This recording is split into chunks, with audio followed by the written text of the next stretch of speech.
My name is Troy Smith. I'm a history professor at Tennessee Tech here at Cookeville, Tennessee. And today we are at the Foxleaf bookstore at 24 West Broad in Cookeville, where the owner, Miss Sherry and Slocum, has been so kind as to offer up her store as a location for our writer's workshop that we've been doing for about a year and a half now, as well as a location for us to do some interviews with local authors.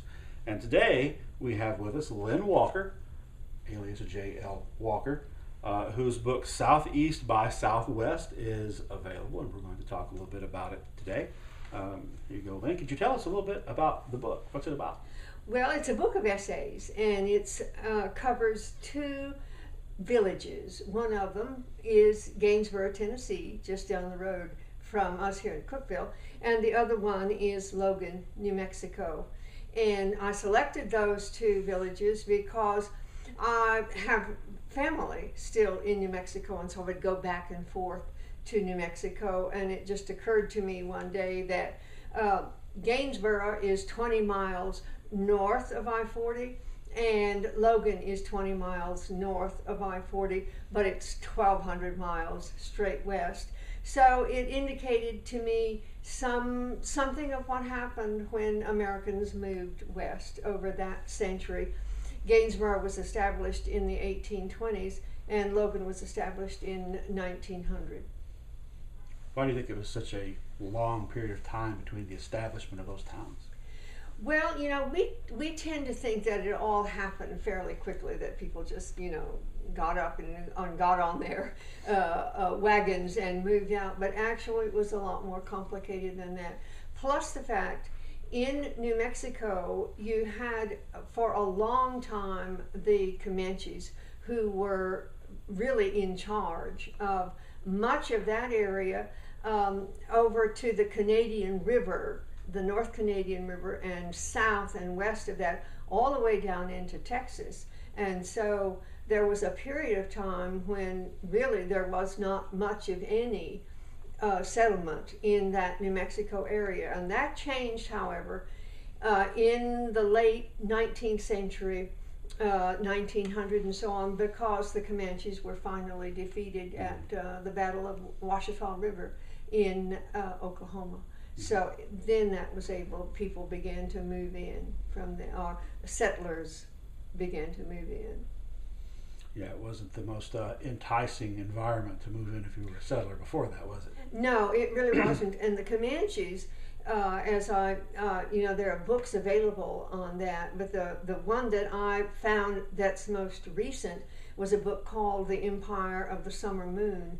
And in that book, the author talks about how you didn't mess with the Comanches. I mean, they were a tough group of people, and they were a warlike group of people. And so it was only, they were dispersed for a variety of reasons, but mainly one, because when the California gold rush started, and that all went for why cholera became a huge thing.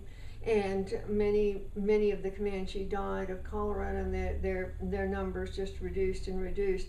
Then, of course, you had the destruction of the buffalo herds, and that's probably the biggest kill in human history. Millions were killed, and once you got rid of the buffalo, the Indians and the Comanches had no way to support themselves. So very different geography between these two places, very different history. Very. And yet, what are some of the similarities that you found? Well, to me, the similarities are that you have two rural villages, and both of them, when they were established, had big hopes, you might say, for what they would become. And Gainesboro was really quite successful in the 1830s with the movement of the steamboats up the Cumberland River. Of course, that's why they're there, was the Cumberland River. So you had a period when they were pretty successful, and the area was successful. And then you have, of course, the Civil War destroyed so much. And it wasn't until the 1870s that big, there was another steamboat movement, and you had some more. But then, of course, even that went away. And the other thing that happened is with the steamboats in the way of getting wood or lumber down to Nashville in the 1870s and 80s through there, that was a very, very big business. But they cut down all the trees, and so all the trees that were easy to get to the river, and so that sort of went down. And the steamboat thing ended really with the railroads and with roads and cars.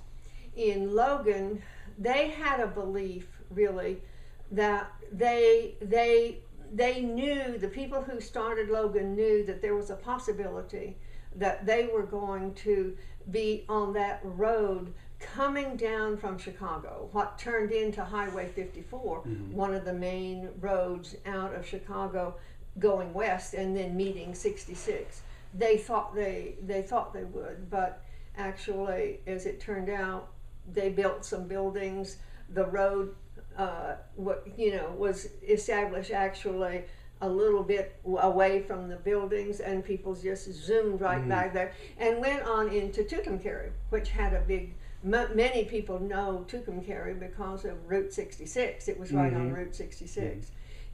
But they had the railroad, they had farms, they had people coming through, and so Logan as essentially what we have is two rural villages who have a hard time really keeping up, going on. I'm sure there's a lot of very compelling stories that you found that are in these essays. Could you tell us about one of the most compelling ones that comes to mind? Well, of course, I interviewed two people in Gainesboro. One of them was Glenn Jones, who established the Veterans Halls and the archives in both Putnam County, first in Jackson County and then in Putnam County. And I thought he was very interesting because he met a lot of resistance at various times to what he was doing. So he had to overcome some resistance and or sometimes just to back away. But what he would say to me was, this will happen. And so he kept working with getting the archives, getting a building, getting the Veterans Halls, until finally, as you may know, I don't know whether you've been over to the Veterans Halls, but they're really a history not only of the people in the area, but of those times of America's part in the wars, especially the Second World War. As you see, people from this area and from Jackson County, the families that sent 7 sons, sent 5 sons, sent 6 sons, and they all came back but one. How that must have hurt. How grateful they must have been, but how they must have hurt over that. So you have that. I thought and what he does, he did 2 things. He established something that at the same time preserved the history of the area. And the same thing was true with Thurl Richardson. He preserved something in the what he called the Little Opry. And if you've ever been over to Gainesboro, they do that on it's the second Saturday of the month. And I mean, the people come and play, and they just have a great time. Big crowds go. And he was really the one who started that. I did Joe Schoenbarger in Logan because he was the son of a couple who helped establish the village of Logan, and he remembered so much, and he's gone now, but as is Thurl Richardson. But I guess as far as sort of something that you might say is incomprehensible, I also did an essay I call, what do I call it? This is a good point. What do I call it?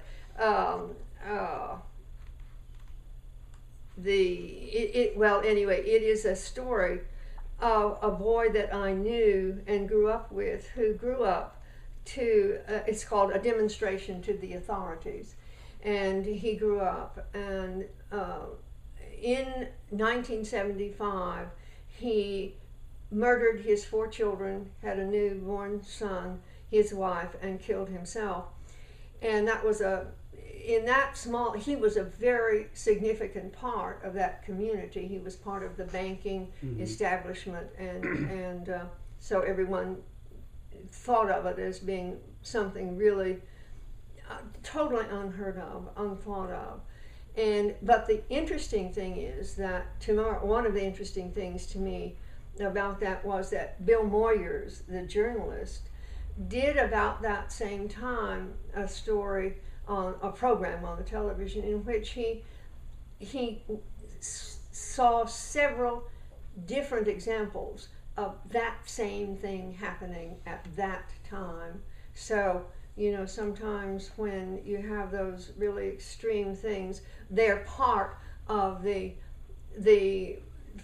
I don't know what you want to call it, the fury or the dissension that grips the country. And so I think that's part of what time happened period there. was that? This was in 1975 that this happened. So I thought that was a worthwhile story to tell, because it was part of the times. We didn't think of it at that time as being something that was, but I think it really was something that grew out of all of the upheaval, the war and the civil rights movement and the environmental movement and the women's movement, and all that.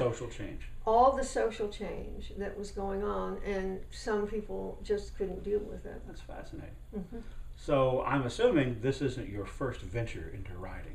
Oh no, I worked as a reporter and a feature writer and editor, and for a good many years, and then I moved to California and I lived there, and I became an administrator, and I continued to write poetry and to do some work with essays and so on. So it's been a lifelong thing. Right. Well, it's really nice to have you here with us, and that sounds like a fascinating. Where can people get that book? They can get it here at the Foxleaf bookstore. Okay. Just right down the way from wherever they are. Is it available online, or? Yes, it's available from Amazon. Is it available as an ebook, or is it just paperback? It's just paperback. Okay. But your finer online booksellers, people can find it there, as well as right here at Foxleaf Bookstore. Yes, that is right. Well, I encourage people to do that, and I want to take a look at it myself. Okay. Thank you for being with us, and thank you all.